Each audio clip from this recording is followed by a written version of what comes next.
Hello बच्चों, welcome to my YouTube channel. आज के वीडियो में हम क्लास 10th के आईसीएसई बोर्ड के सिमिलैरिटी लेसन को स्टार्ट करेंगे। ये ज्योमेट्री का यूनिट 4 का लेसन 15 है। ये बहुत ही इंपॉर्टेंट लेसन है।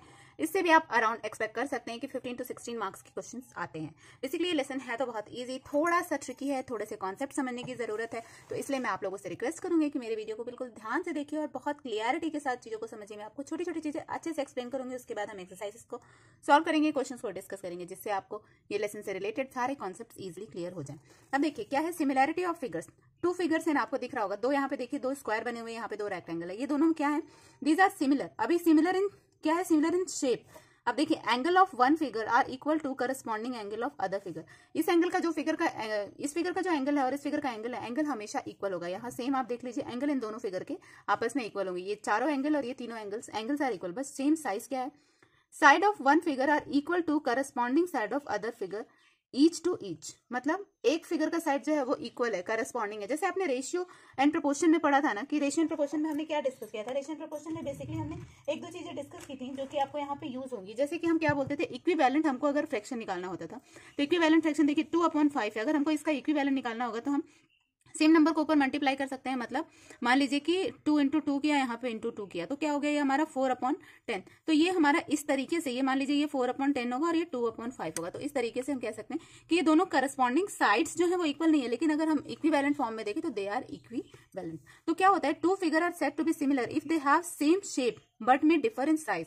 शेप सेम होना चाहिए, एंगल सेम फॉर्म होना चाहिए, लेकिन साइज कैसा हो सकता है? साइज डिफरेंट हो सकता है। ठीक है, आप देखिए सिमिलैरिटी इन फिगर्स तो समझ में आ गई। अभी कंकरेंसी इन फिगर्स क्या होता है? Two figure are said to be concurrent if they have the same shape and size. इसमें क्या चीज है? साइज और शेप दोनों सेम होगा। मतलब अगर हमारा कोई रेक्टेंगल है, ये रेक्टेंगल है, तो ये दूसरा रेक्टेंगल किसके कंकरेंट होगा? जो एकदम इसी के इक्वल हो, मतलब शेप भी इक्वल हो और साइज भी इक्वल हो। सिमिलैरिटीज के केस में शेप होना चाहिए, साइज डिफरेंट हो सकता है। क्लियर है? तो ये बेसिक डिफरेंस है। यहाँ पे हमारा शेप जो है वो क्या होगा? यहाँ पे हमारा सिमिलैरिटी के केस में शेप हमेशा के लिए सेम होगा, साइज में डिफर। बट कंकरेंसी के केस में शेप और साइज दोनों का सेम होना जरूरी है। Congruent figures are always similar. Okay, congruent figures जो है वो सिमिलर हो सकते हैं, where similar figure are not necessarily congruent. मतलब सिमिलर फिगर कॉन्ग्रुएंट नहीं हो सकते। देखिए दोनों सिमिलर फिगर है ना, but they are not congruent. क्यों नहीं है कॉन्ग्रुएंट? क्योंकि इनका शेप तो सेम है बट साइज सेम नहीं है। क्लियर? अब देखिए सिमिलर ट्राइंगल्स। अब अगर ट्राइंगल्स हैं, सिमिलर हैं, तो इनका क्या होगा? Two triangles are said to be similar if their corresponding angles are equal and corresponding sides are proportional. समझ में आ रही बात? मतलब क्या हो रहा है? टू ट्राइंगल कब सिमिलर होंगे? जब उनके करस्पॉन्डिंग एंगल्स इक्वल होंगे and corresponding sides are proportional. मतलब देखिए ये एंगल्स क्या है? एंगल्स आपस में इक्वल हैं और उनके साइड क्या है? साइड प्रोपोर्शनल है। अब आपको याद रखना होगा, सिमिलर की बात हो रही है तो सिमिलर में किसका कॉन्सेप्ट यूज होगा? सिमिलर फिगर्स का। सिमिलर फिगर्स में साइज वेरी होता था बट शेप वेरी नहीं होता था। तो सेम ये कौन सा फिगर हमारा बता रहा है? ये हमारा सिमिलैरिटी ऑफ फिगर्स के बारे में यूज हो रहा है। देखिए that is triangle ABC and PQR are similar. अब कैसे? their corresponding angles are equal. angles equal है, A equal to P, B equal to Q and C equal to R. clear? their corresponding sides are proportional. sides proportional मतलब AB upon PQ, then BC upon QR, then AC upon PR. symbolically we write triangle ABC.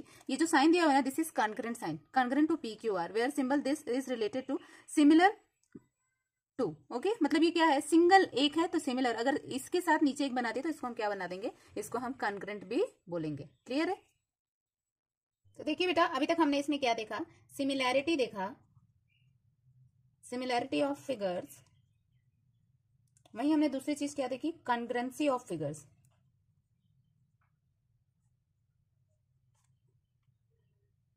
Okay, similarity of figures का मतलब क्या होता है?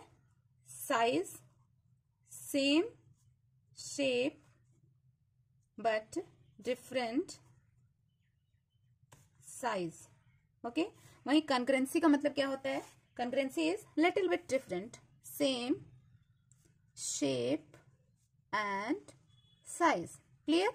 मतलब क्या होगा कि सिमिलैरिटी इन दोनों में हम बता सकते हैं, लेकिन कॉन्करेंसी के लिए हमारा क्या होगा? शेप, साइज, सब कुछ क्या होना चाहिए? बराबर होना चाहिए। क्लियर है? ये दोनों चीजें आपको अच्छे से क्लियर हुई। अब हम सिमिलैरिटी में ही आगे बढ़ेंगे और सिमिलैरिटी में जो हमारा नेक्स्ट इंपॉर्टेंट चीज होगा वो क्या होगा? वो होगा हमारा सिमिलर ट्राइंगल्स। ओके, सिमिलर हमारा सिमिलर ट्राइंगल्स हमने लास्ट ईयर क्लास 9th में भी डिस्कस किया था। सिमिलर ट्राइंगल से बहुत सारे क्वेश्चंस बनते हैं। अब देखिए बेसिकली सिमिलर ट्राइंगल्स क्या होते हैं या किसको बोलते हैं। तो two triangles are said to be similar if their corresponding angles are equal. कब होगा? When corresponding angles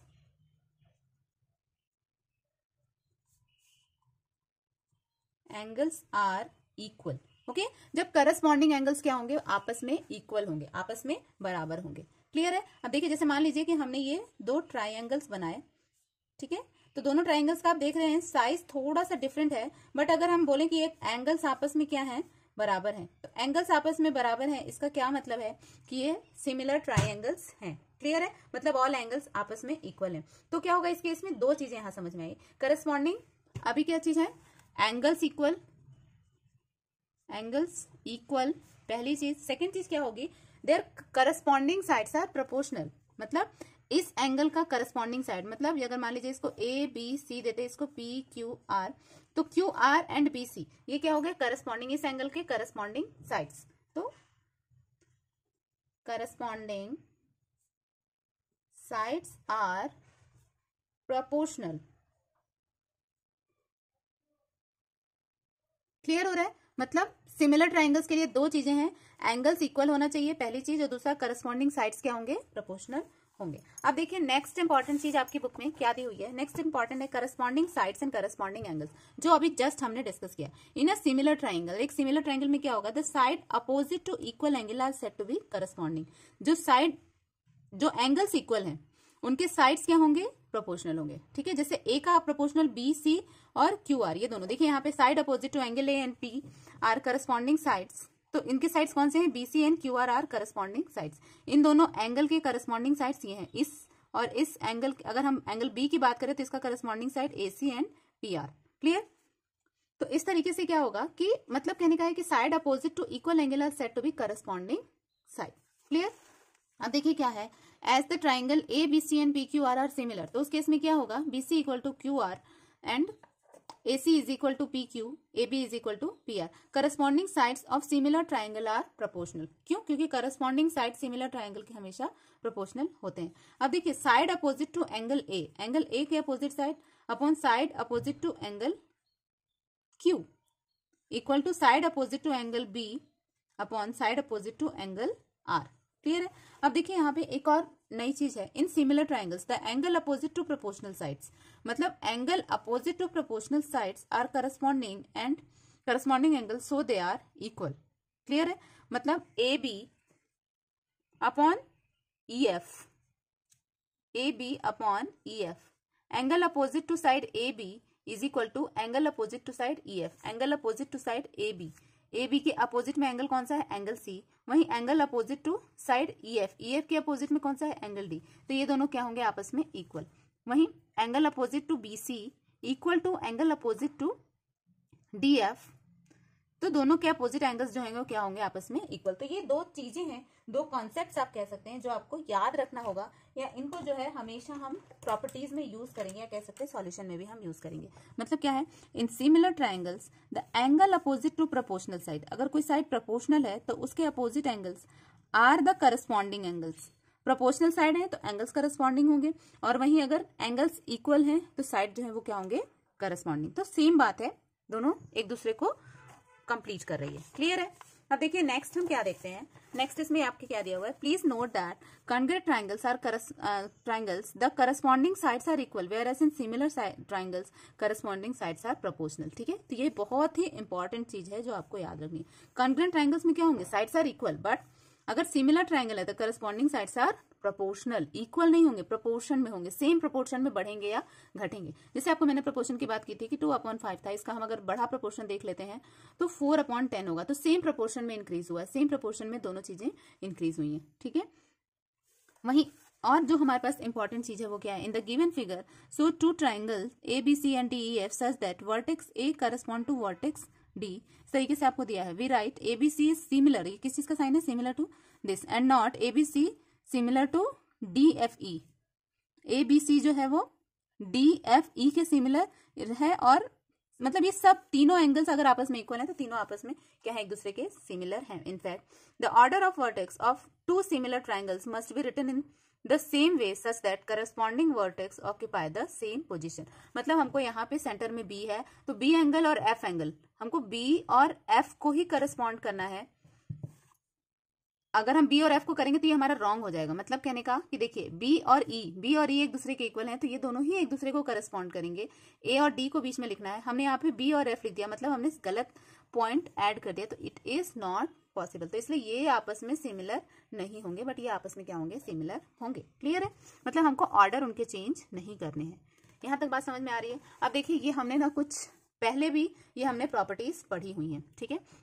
condition of similarity of two triangles. अब टू ट्रायंगल्स सिमिलर होंगे ना, तो उसके कुछ कंडीशंस होने चाहिए, कुछ कह सकते हैं रीजन होने चाहिए, कुछ हमारे पास बेस होना चाहिए जिसपे हम कह सकते हैं। तो देखिए एस ए एस सिमिलैरिटी, एक सिमिलैरिटी क्या होती है, एस ए एस, एस से साइड, ए से एंगल, एस से साइड, ठीक है। If one angle of a triangle is equal to any angle of other triangle, एक एंगल जो है वो दूसरे angle, and in both the triangle the side including the equal angle are in the proportional, then the triangle are said to be similar. S postulates यहाँ पे use हो रहा है, ठीक है। आइए इसको थोड़ा सा एग्जांपल से समझते हैं। देखिए जैसे कि आपको यहाँ एग्जांपल में दिए क्या दिए हुए, दो ट्राइंगल्स बन के दिए हुए हैं। If A B C and D E F, दो ट्राइंगल्स हैं, angle A equal to angle D, तो क्या होगा, and A B upon D E, A B upon D E and A C upon D F, ठीक है। Then by S A B C is similar to D E F. समझ में आ रही है बात? मतलब अगर ये एंगल है तो इसके दोनों ही आर्म्स को हम कंसिडर करेंगे। ऐसा नहीं है कि हमने ये एंगल ले लिया और इस आर्म को ले लिया, इस आर्म को ले लिया, किसी और आर्म को हमको नहीं लेना। We have to take in a same sequence. इधर का हमारा साइड होगा, बीच का एंगल होगा, देन इधर का साइड होगा। क्लियर है? अब देखिए इंपॉर्टेंट एस पोस्टुलेट्स क्या बोलता है, और similar means two sides are sides and contain, मतलब कॉमन एंगल, दो साइड होना चाहिए और उन दोनों का एंगल क्या होना चाहिए, कॉमन एंगल। जैसे ये एंगल लेंगे तो इसके ये दोनों साइड को हम कंसिडर करेंगे, ठीक है। ये एंगल लेंगे तो हम इसके ये दोनों साइड को कंसिडर करेंगे, हमको किसी और दूसरे साइड को कंसिडर नहीं करना। ये बात अभी अभी मैंने आपसे डिस्कस की।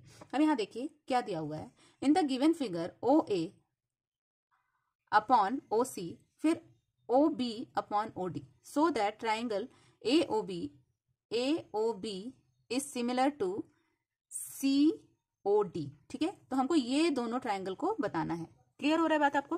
अब देखिए हमको दिया क्या है, OA मतलब दिस अपॉन दिस, ये आपस में बराबर है, ये दोनों आपस में बराबर है। देखिए ये चीजें तो हमको दे रखी है। अब हमको ये एंगल पता करना है, since contain angle AOB and COD अब are equal vertically opposite angle. अब ये दोनों क्या हो गए, they are vertically opposite angles. तो हैंड हम कौन से फॉर्मूले से, मेथड से या कौन से पोस्टुलेट से इसको प्रूव कर रहे हैं, तो side angle side, these are vertically opposite angles. तो जब वर्टिकली अपोजिट एंगल्स है तो naturally always vertically opposite angles are equal to each other. Clear है? चलिए आगे बढ़ते हैं।